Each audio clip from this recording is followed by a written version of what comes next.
porque lamentablemente, a pesar del tiempo transcurrido y también como una expresión de la masacre, de la magnitud de los crímenes perpetrados, no ha sido posible alcanzar la verdad, esclarecer los hechos y reparar el daño ocasionado como consecuencia de una política de Estado.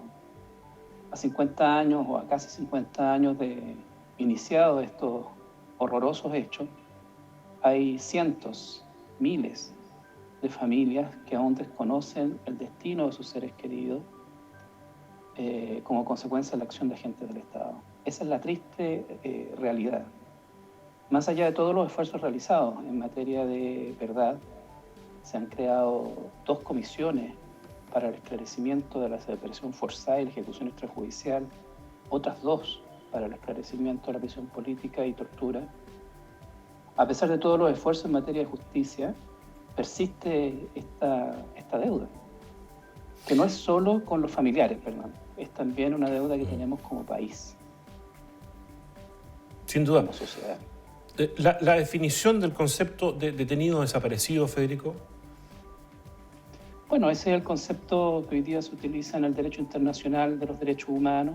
Hace poco tiempo entró en vigencia un instrumento internacional que habla precisamente de la desaparición forzada. Se trata de actos perpetrados por agentes del Estado con la connivencia de agentes del Estado que significan secuestrar a una persona, es decir, sustraerla ilegítimamente y privarla ilegítimamente de libertad, y una vez consumado aquello, hacer desaparecer los restos.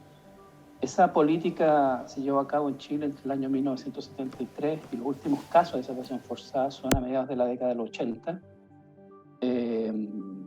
como consecuencia, digo, de una política de exterminio que se implementó bajo la dictadura militar, bajo la dictadura cívico-militar, y corresponde al Estado, en todo tiempo y lugar, esta obligación que ha sido expresada por el presidente de la República de agotar todos los esfuerzos que estén a su alcance para esclarecer, identificar, para sancionar, para reparar hechos que son constitutivos de crímenes de guerra y delitos de lesa humanidad. En ese sentido, la propuesta anunciada el día de ayer se inscribe dentro de las obligaciones del Estado.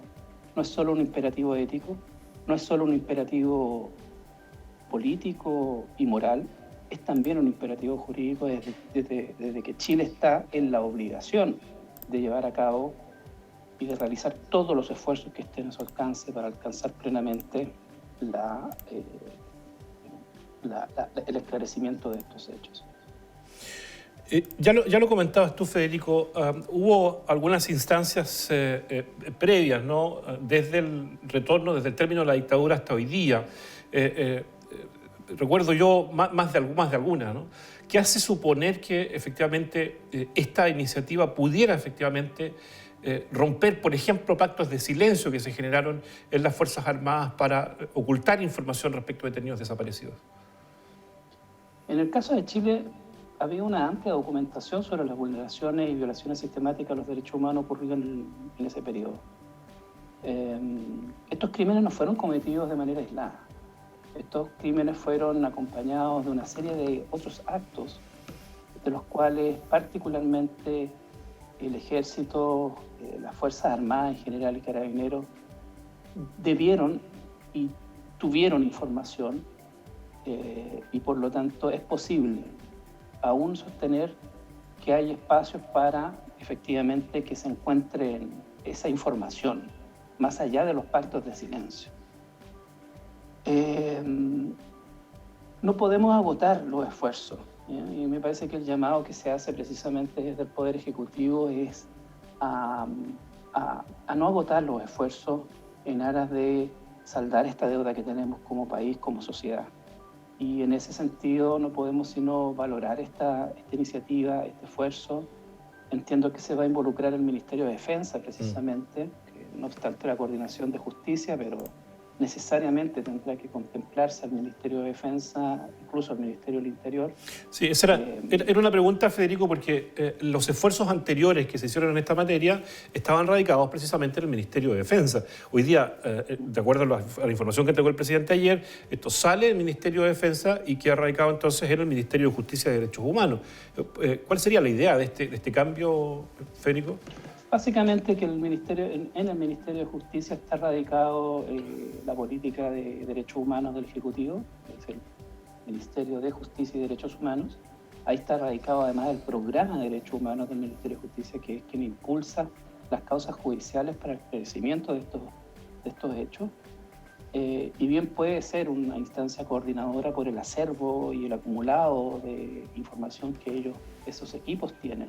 Pero no cabe ninguna duda de que tienen que entrar a participar si queremos avanzar seriamente en esto, al Ministerio de Defensa, a las Fuerzas Armadas, a Carabineros, hacer todo, y reitero, los esfuerzos posibles para de una vez por todas avanzar en el esclarecimiento de estos hechos. No podemos llegar a los 50 años y seguir manteniendo esta deuda con los familiares y reitero, esta es una fractura que tiene el país. Las propias Fuerzas Armadas no pueden seguir soportando lo que hicieron hace 50 años sus predecesores. De una vez por todas se tiene que poner término a esta situación de impunidad y de falta de verdad. Se lo debemos al país, se lo deben las propias instituciones armadas, por lo tanto hay que hacer ese esfuerzo, reitero. Nunca van a estar de más, nunca va a ser un tiempo estéril, va a ser un momento de avanzar también en la dirección de la superación de esta fractura que nos tiene aún a 50 años, a medio siglo, que aún nos tiene con esta deuda. Ustedes como instituto tienen un catastro de cuántas personas detenidas y detenidos desaparecidos. ¿No se tiene información? Hemos levantado información, es una materia que está hoy día más vinculada al programa de Derechos Humanos del Ministerio de Justicia y Derechos Humanos. Tenemos en depósito, por obligación legal, todos los resultados de las comisiones de verdad y esclarecimiento que se han construido a lo largo desde iniciar la transición a la democracia. Hacemos un seguimiento, por cierto, lo que se denomina la justicia transicional en materia de verdad, justicia y reparación. El Instituto anualmente hace un reporte en estas materias en las que representamos las brechas, las debilidades que existen en esta materia. Porque no es solo el tema de la desaparición forzada y la ausencia, ¿no es cierto?, de información respecto al destino final de las víctimas de desaparición forzada. Hay un conjunto de otros elementos referidos a la reparación, al acceso a la justicia, a las situaciones de impunidad de las cuales también tenemos una deuda aún pendiente a pesar de la cantidad de años transcurridos. Y a propósito de los años transcurridos y de las experiencias vividas en este sentido, Francisco, de acuerdo a tu experiencia, ¿cuál debiera ser la característica que deba tener este Plan Nacional de Búsqueda para que estimule efectivamente que quienes tengan información puedan entregarla? Bueno, acá tiene que haber un compromiso de las instituciones armadas, de los altos mandos, en orden a hacer una contribución eficaz y sincera, de buena fe, porque reitero, no solo es una deuda que tenemos con los familiares, es una deuda que tenemos como país, es un peso que cargan las Fuerzas Armadas y ese lastre no lo pueden seguir manteniendo 50 años más. Es decir, es un momento de saneamiento y de sanar heridas profundas respecto a las cuales tampoco, o respecto a las cuales sobre todo las instituciones armadas tienen una cuota de responsabilidad. Si no se cuenta con la colaboración de las instituciones armadas, efectivamente este plan no va a tener ningún destino. Son ellas las que debieran hacer todos los esfuerzos, todos los llamados, todas las investigaciones, todo el levantamiento de información que puedan tener. Yo soy un convencido que esa información aún existe.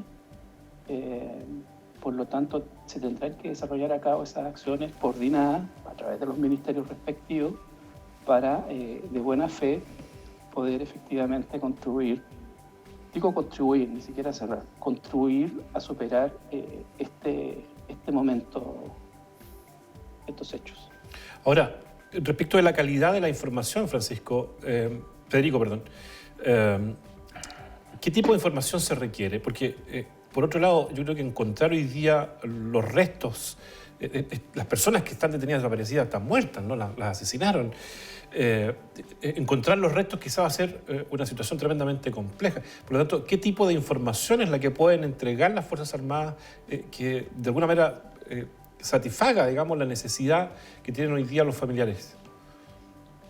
Efectivamente, es probable que hallar el destino final, los restos de las víctimas de desaparición forzada sea una tarea difícil, compleja y probablemente en muchos casos imposible.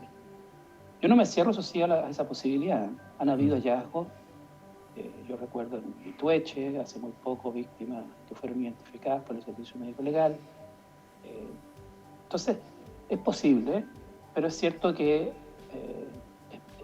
además acá hay que recordar que durante la dictadura no solo se hizo desaparecer, sino que con posterioridad, una vez que fueron encontrados los primeros restos de víctimas de desaparición forzada, ya en el año 78, en el caso Lonquén, se implementó entre el 78 y los inicios de la década del 80 una operación a lo largo de todo el país que es la de retiro de televisores, en donde se exhumaron los restos de las víctimas desaparecidas. Ellos sabían dónde estaban estas víctimas y se hicieron desaparecer en una segunda oportunidad.